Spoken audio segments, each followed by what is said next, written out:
Bien, les decía que el lenguaje es el mejor método para transmitir significados, pero que no siempre funciona.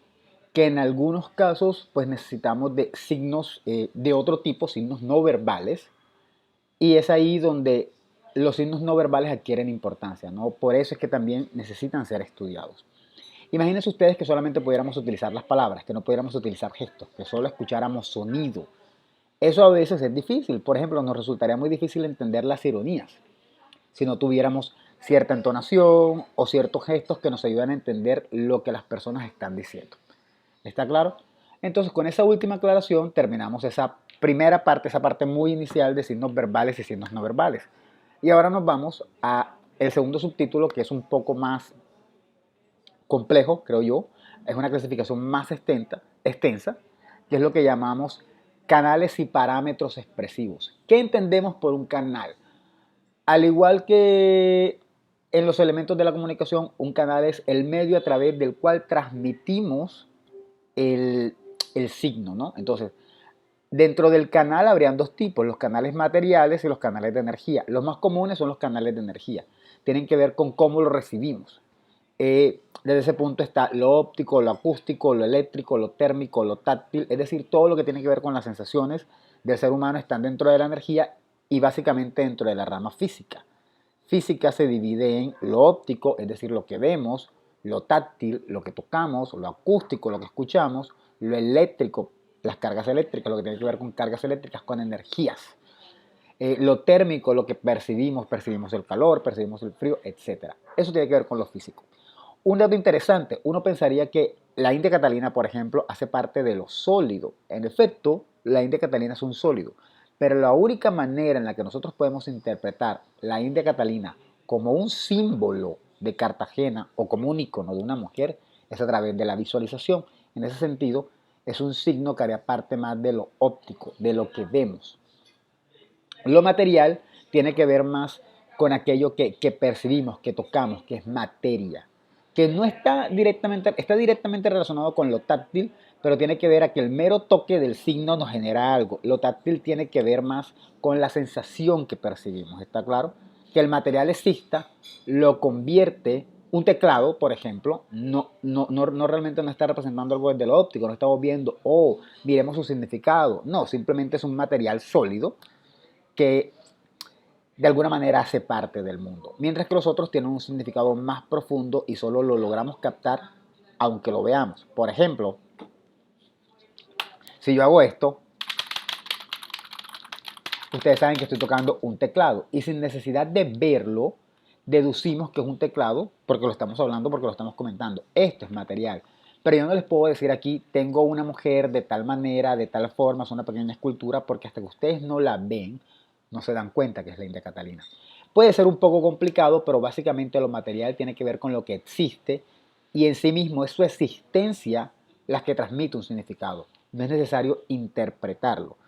A la India Catalina hay que interpretarla. Uno la ve, pero luego uno la interpreta y uno dice, ah, está en Cartagena, ah, fue una mujer que hizo esto e hizo lo otro, ah.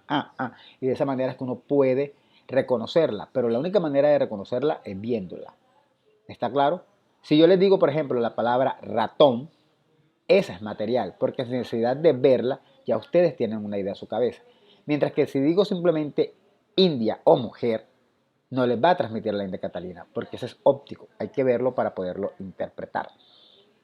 Sé que son un poco confuso y de hecho lo es, y eso es uno de los problemas de esta clasificación, que quizá la parte material y la parte sólida y líquida, que son los componentes de la parte material, no deberían estar tenidos en cuenta porque realmente creo que todo puede suplirse solamente con la energía, con lo que tiene que ver con la química y particularmente con lo que tiene que ver con la física, que tiene que ver con todo aquello que percibimos. Hecha esa aclaración, pues algunos de los puntos que podemos decir es que son los signos que se distinguen por cómo se transmiten. Uno transmite el mensaje ya sea de forma visual o ya sea de forma acústica, ya sea de forma táctil, es la manera en la que nos puede llegar. Los signos son producidos por el hombre, que puede diferenciarse y se diferencia por el canal de transmisión, pues era lo que decía arriba. Y en algunos casos los signos de un mismo tipo corresponden a los mismos parámetros y en otros no. ¿Qué es eso de los parámetros? Hombre, uno puede decir uno puede decir, este signo es acústico y este signo no lo es. Uno puede escuchar, si recordamos el video de Shakira, que tienen que ver precisamente, que está en Proyecto E, y recordamos que hay como una palanca inicial que suena como de baño, como un ro, ro, ro, ro, ro. Eso es acústico. Ahora, eso es un signo acústico y mi voz también es un signo acústico. La televisión que está sonando en el fondo, si la logran escuchar, sería un signo acústico. La melodía de una canción sería un signo acústico. Pero las medimos igual, ¿qué tiene que ver con parámetros? Los parámetros tienen que ver con los rasgos para diferenciarlo. Es decir, si tenemos una pintura, decimos, sí, definitivamente la pintura es óptica, pero ¿qué la compone? La componen colores, la componen perspectivas, la compone el tamaño, todo eso se hace parte de los elementos que componen ese signo y a través de todo eso los clasificamos y podemos decir, estos signos son así y estos signos son asados. En este signo se utiliza el tono rojo para que resalte, en este otro signo se utiliza este contraste para que resalte y estamos utilizando como los mismos parámetros. Pero en algunos casos eso no siempre funciona. Y eso es lo que está hablando el trabajo cuando está hablando de lo acústico. Es decir, está refiriéndose a aquello que de alguna manera nos llega a través del oído. Disculpan el sonido detrás, por favor. Nos llega a través de los oídos, pero que no siempre los medimos igual. Nosotros no somos expertos en eso. Nosotros no nos damos cuenta que no es lo mismo cómo suena una letra a cómo suena una oración. Yo puedo decir A y eso tiene unas características, pero no es lo mismo que yo diga, viene mi mamá, a que diga, viene mi mamá. Si se dan cuenta, hay una diferencia en el sonido. Y eso es porque cada uno transmite un significado diferente.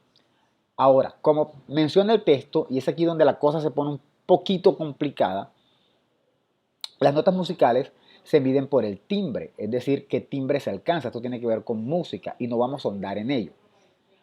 Las consonantes y las vocales también. Uno puede decir, esta es sonora, esta es sorda. Si ustedes se colocan la mano en la garganta y dicen la letra P, pero no digan P, digan P, se van a dar cuenta que las cuerdas vocales, aquí no hay vibración, pero hagan la B. Y sienten como un avispero, como si hubiera un panal de avispas. Pero si hacen P, no lo sienten. Eso tiene que ver con el timbre de los segmentos. Yo sé que es enredado, sé que es raro y sé que es difícil, pero lo que quiero que vean es que así como podemos medir el timbre en las consonantes, en las vocales, así también podemos medir el timbre en la música. Y entonces decimos, oh, los signos musicales como los signos verbales se pueden medir con los mismos parámetros expresivos. Pero resulta que en el caso de las oraciones, no se miden con el mismo parámetro expresivo del timbre, de si son sonoros o sordos, de si son más agudos o más graves. Una consonante puede ser más aguda o puede ser más grave. Igualmente una nota musical puede ser más aguda o más grave. Pero cuando hablamos de las preguntas, por ejemplo, esto de ¿viene mi mamá? Diferente a ¿viene mi mamá? Eso ahí no tiene que ver con el carácter agudo o grave. Eso es otro parámetro acústico. O sea que no siempre los signos de un mismo tipo se pueden medir con los mismos parámetros. Sé que suena enredado, sé que suena difícil, pero así es. Y es un poco complicado, de alguna manera, entenderlo si no hay un conocimiento acústico en este ejemplo particular. Así que si están un poquitín perdidos, es entendible, pero lo que quiero que entiendan es que las características con las que medimos un sonido, por ejemplo, podemos medir con esas mismas características un sonido muy diferente. Uno musical y uno verbal. Son diferentes y los podemos medir con las mismas características, los mismos parámetros acústicos. Y sin embargo, hay veces que dentro de los lingüísticos, dentro de los verbales, no utilizan los mismos parámetros. La diferencia entre una A mía y una A de otra persona se van a diferenciar en términos de timbre. Pero la oración mía con otra oración mía como ¿quieres comer? ¿Quieres comer? No se miden en términos de timbre, ¿está claro? Es decir, los parámetros expresivos de un elemento verbal no son los mismos de este mismo elemento verbal. Para resumir, para evitar toda la confusión y todo lo que estoy planteando suene confuso, básicamente a lo que se refiere es un mismo grupo de signos dentro de una de estas clases, por ejemplo acústico, pueden describirse utilizando los mismos parámetros, pero otras veces no se pueden utilizar los mismos parámetros, aunque sean signos de un mismo tipo, aunque sean signos verbales. sí, es complicado. Pero hay otros casos en los que fíjense que pueden ser dos signos completamente diferentes, de ámbitos completamente diferentes. Por ejemplo, lo mencionan ahí, una señal de tránsito en contraste con una pintura. Son cosas completamente diferentes. Uno es más complejo que el otro y sin embargo ambos podemos medirlos y caracterizarlos igual. Por colores, por tamaño, por contrastes. Y parecería tonto que dos signos tan diferentes pudieran de alguna manera caracterizarse con los mismos rasgos. Pero así funciona. En algunos casos se utilizan los mismos parámetros y en otros no se pueden utilizar los mismos parámetros y tenemos que acudir a otras cosas para poder caracterizarlos y describirlos. Por eso en parte está su rayado óptico y acústico, porque los acústicos algunos no pueden utilizar los mismos parámetros, mientras que los ópticos casi todos utilizan los mismos parámetros. Bien, con esto pasamos entonces al siguiente punto que sería el último, por lo menos por el día de hoy.